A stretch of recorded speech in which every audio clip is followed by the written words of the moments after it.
This morning, the tech industry is watching the stare down between the world's richest man and the world's biggest tech company, Apple. Late Monday, Twitter owner Elon Musk said Apple had halted most of its advertising on his social platform, hurting the company's already struggling bottom line. After that claim, Musk also tweeted that Apple has also threatened to withhold Twitter from its App Store, but that it won't say why. In the meantime, Apple CEO Tim Cook has said they're going to continue to monitor how Twitter moderates its content under the direction of Elon Musk. This is what Cook had to say about the subject just 2 weeks ago.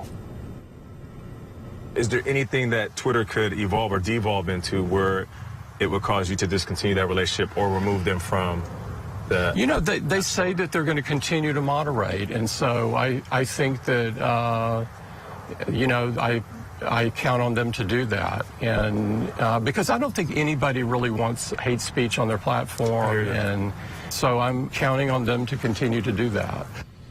And national correspondent Mara Sirianni has more with this ongoing saga. Mara?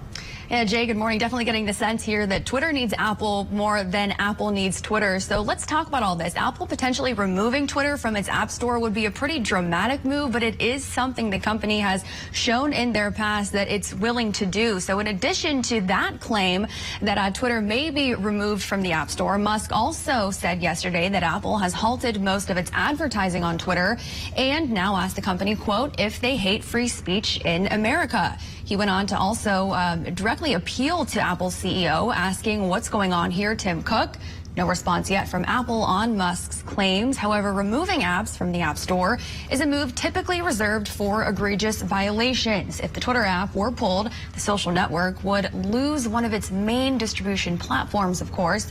Now, in addition, watchdog site Media Matters reported last week half of Twitter's top advertisers, including Jeep, Ford, and AT&T, just to name a few, have halted spending amid concerns about the direction Twitter is headed.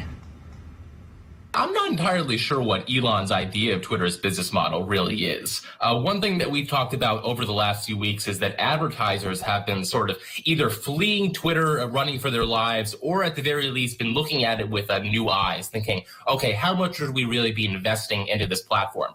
And you have to realize that if worse were to come to worse and all the advertisers were to leave Twitter, that would almost certainly kill Twitter dead.